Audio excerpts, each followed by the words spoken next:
Hola, ¿cómo les va? Bueno, voy a grabar una serie de videos breves sobre psicología y espiritualidad. Me gustaría empezar hablando de la paz y la felicidad. Todos conocemos, todos tenemos experiencias de paz que dependen de las circunstancias del mundo. A veces el mundo se ordena de cierta forma y encontramos que tenemos paz. O logramos algo en el mundo y sentimos paz. También felicidad, la conocemos, tenemos experiencia de estar con alguna persona con la cual nos sentimos felices y encontramos esa felicidad. Pero esa paz y esa felicidad dependen del mundo de afuera. Cuando las circunstancias cambian, esa paz y esa felicidad desaparece y nos encontramos con la otra cara de la dualidad. Las tradiciones espirituales nos explican que hay una paz y una felicidad que está en el mundo de adentro, que es nuestra herencia natural, y que podemos encontrarla a través de desarrollar un camino de entrenamiento mental para ir hacia esa paz y esa felicidad duradera y constante. En ese proceso nosotros vamos experimentando pequeños instantes de paz y de dicha interna que procede de adentro. Y entonces entendemos que esa guía de las tradiciones espirituales que nos guían a través de una práctica, nos guían hacia que esa experiencia pequeña se transforme en una experiencia constante. Entonces hay una paz y una felicidad que proceden de afuera, del mundo dual, que son impermanentes, cambiantes, y hay una paz y una dicha que proceden del mundo de adentro, que es una paz y una dicha constante, pero que vamos recorriendo a través de instantes de conexión y a través de una práctica vamos a llegar a esa revelación o esa constancia de paz y dicha. Me gustaría con esta distinción poner tres ejemplos de la psicología, de la espiritualidad que se llama Nueva Era y de la espiritualidad de las tradiciones espirituales. En la psicología hay todo un desarrollo de lo que se llama el despliegue del potencial humano, el desarrollo del potencial humano, que habla sobre cómo encontrar nuestros talentos, llevarlos al mundo, expresarlos, transformarnos en una persona creativa, en una persona que encuentra ese talento y lo expresa en el mundo. Ese desarrollo del potencial humano lleva implícito que es un camino hacia la felicidad. Ahora bien, hay muchas personas, por ejemplo, pongo el ejemplo de músicos que son conocidos y que si bien han encontrado su talento, han encontrado la forma de expresarlos, de repente entran en una adicción o terminan en el suicidio, por ejemplo.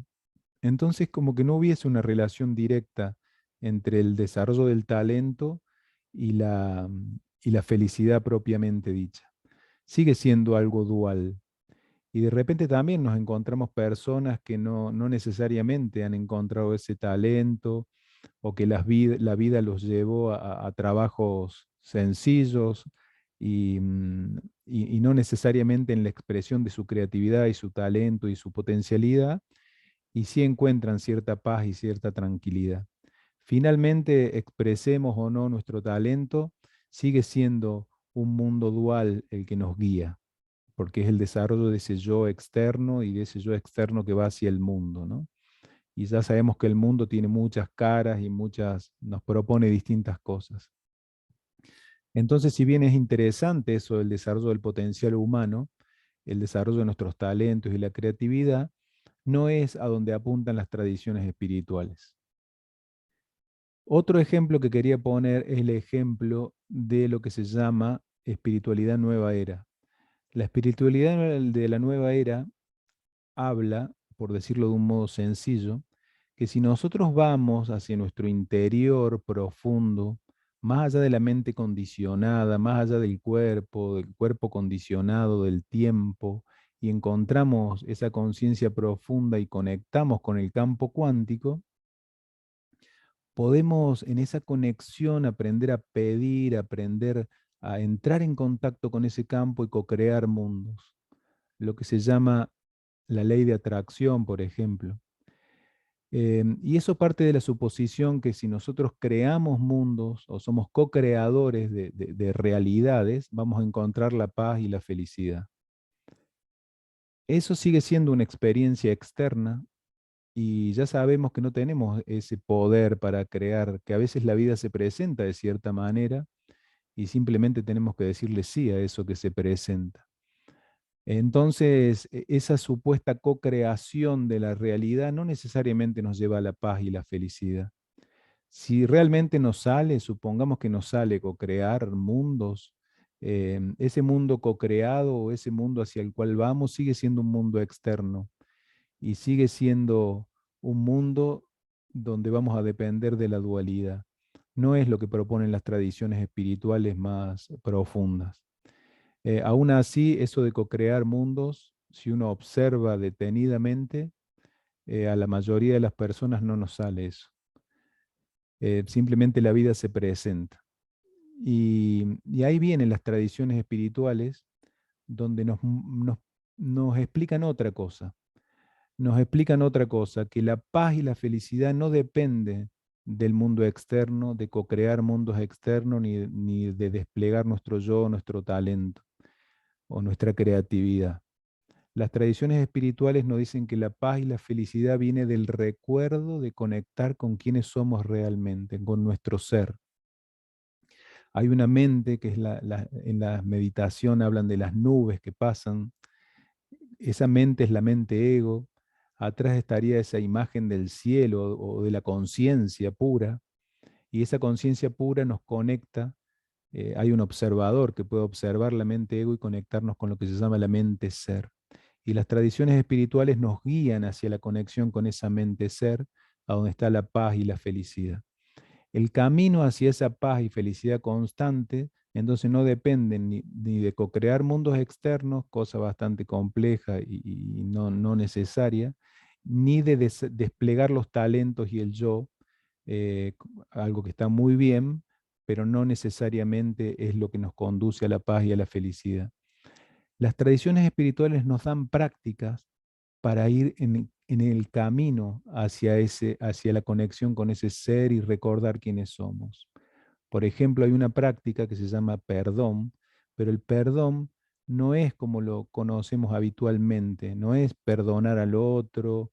Es muy complejo la idea de perdón y a su vez muy simple, pero finalmente, por decirlo en forma sencilla en este video, el perdón es darnos cuenta que estamos mirando el mundo con la mente ego, con la mente que quiere ganar, con la mente que quiere victimizarse, con la mente que quiere atacar al otro, con la mente que busca intereses separados, que busca ser más, ganarle al otro, atacarlo, ser atacado.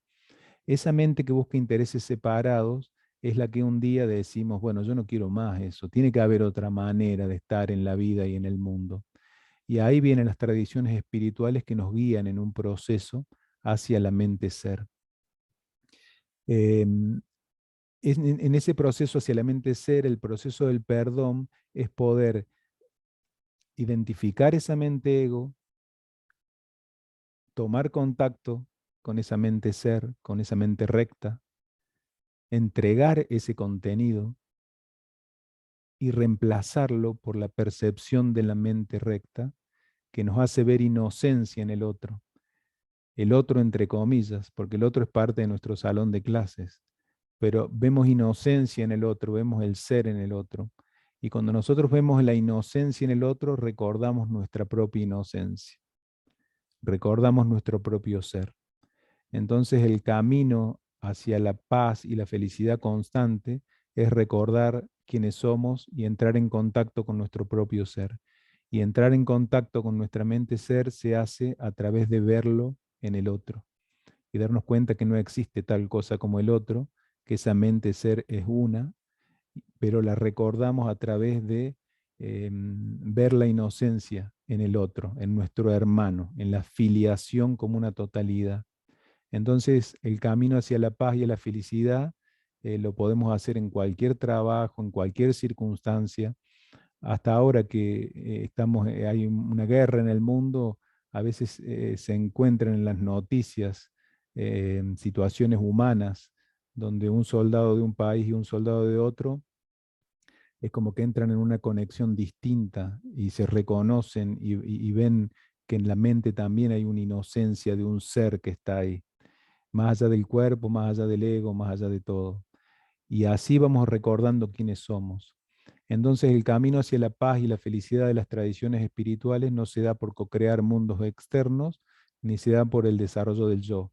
Se da por recordar quiénes somos a través de ver la inocencia en el otro, entre comillas. Y eso lo podemos hacer todos en cualquier circunstancia. Toda circunstancia nos puede servir para realizar una práctica. Ahora estas prácticas son muy profundas, aparentemente son simples, pero necesitan el estudio de algo que nos guíe en la experiencia. Por ejemplo, el budismo, el curso de milagros y otras tradiciones espirituales que nos guían en este camino. Bueno, un abrazo. Chao. Nos vemos en el próximo video.